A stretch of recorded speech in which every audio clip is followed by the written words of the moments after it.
माननीय जल संसाधन मंत्री बिहार सरकार। सर नमस्कार। आज आपका वक्तव्य अखबारों में छपा है जिसमें आपने बिहार में जल की उपलब्धता पर चिंता जताई है।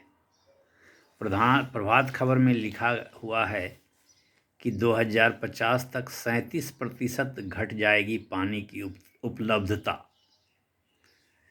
आपने इस समस्या पर अपना ध्यान केंद्रित किया, यह खुशी की बात है क्योंकि जल ही जीवन है। तो इस संबंध में मैं भी आपको अपने अनुभव से कुछ फीडबैक देना चाहता हूँ। हुजूर, मैं विवेक रंजन सोनभद्र मेरा नाम है। मैं नालंदा ज़िले का निवासी हूँ। नूरसराय थाना में पपरनौसा मेरा गांव है। ऐसे मैं पटना में रहता हूँ, रिटायर्ड हूँ। तो मैं गांव जाता हूँ तो पता चलता है कि नल जल की हालत ख़राब है। मेरे गांव के वार्ड नंबर 9 और 10, 9 में तो पानी आ ही नहीं रहा था, 10 में थोड़ा थोड़ा आता था। मतलब नल जल की हालत ख़राब थी। ये 3 महीने पहले की खबर है। अब अभी सुधरी है कि नहीं सुधरी है नहीं कह सकता हूँ, लेकिन ये भी देखा मैंने कि अधिकांश लोग अपने घरों में बोरिंग करा चुके हैं। तो पानी का दोहन ही इतना ज़्यादा हो रहा है तो जल की उपलब्धता तो हुजूर घटेगी ही। अब नल से जल लोगों को नहीं मिल रहा है या कम मिल रहा है, तभी तो लोग घर में भी बोरिंग करा रहे हैं। हमारे गांव में कई बोरिंग है घर में, खेती के लिए तो बोरिंग अलग से है ही।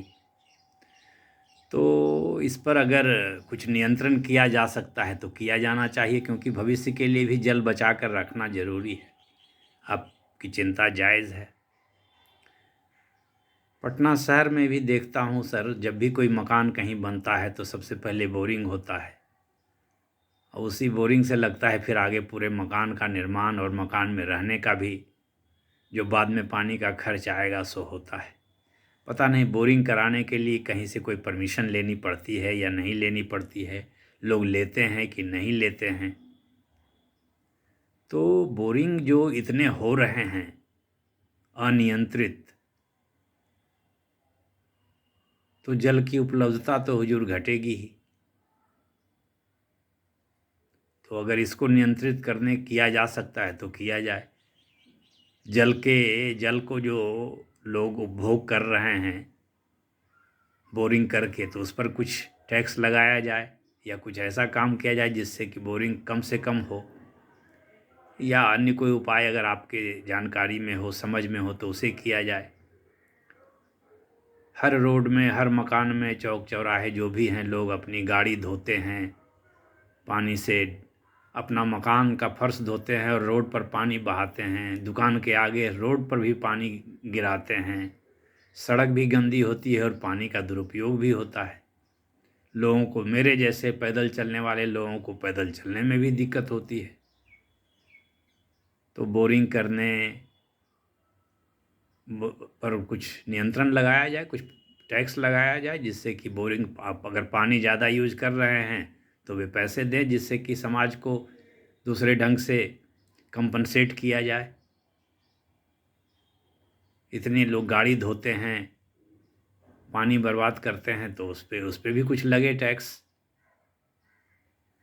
एक चीज़ और मैं देखता हूँ कि मोटरसाइकिल बनाने की दुकान, धोने की दुकान, कार धोने की दुकान सड़क पर, फुटपाथ पर लोग चलाते हैं कब्जा करके। फुटपाथ भी कब्जा रहता है, पैदल चलने में भी दिक्कत होती है और सड़क पर पानी भी पूरा बहाते हैं। रोड भी ख़राब होता है और रोड ऐसे भी चलने में दिक्कत होती है। तो इन सब चीज़ों पर नियंत्रण हो तो अच्छा हो सकता है। पता नहीं, मुझे ऐसा लगता है। लेकिन इस दुनिया में मेरे जैसे तो करोड़ों लोग हैं, बिहार में भी करोड़ों लोग हैं। उनकी भी क्या ज़रूरत है, क्या इच्छा है, इसको आपको जान करके ही कुछ करना है। मेरे कहने से तो आप क्यों करेंगे?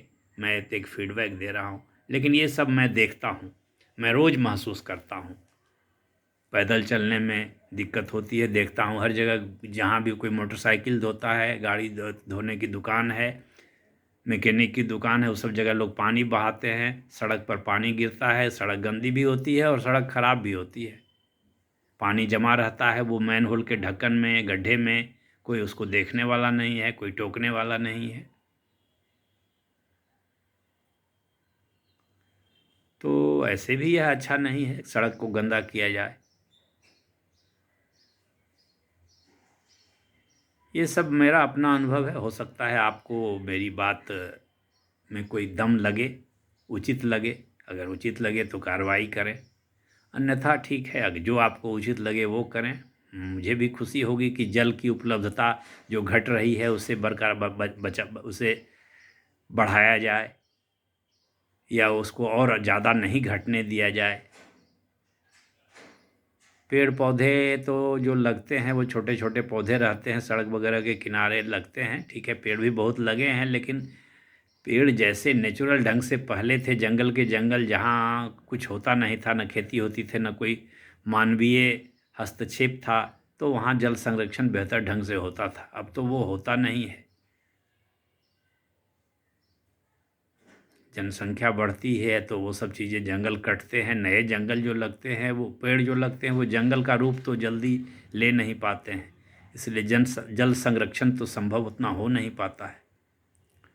तो पानी के उपयोग पर और उपभोग पर ये जो लोग मनमाना उपभोग करते हैं, सड़क धोते हैं, गली धोते हैं, अपना चबूतरा धोते हैं, अपनी गाड़ी धोते हैं, अपनी मोटरसाइकिल धोते हैं, और बात बात पे बोरिंग करके मार पानी गिरते रहता है, बहते रहता है।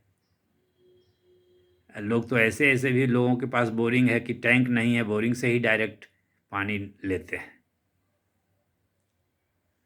तो इस पर नियंत्रण की ज़रूरत है। जल संरक्षण में आप सफल हों, आपका प्रयास सफल हो, मुझे खुशी होगी। आपको शुभकामना। नमस्कार, धन्यवाद।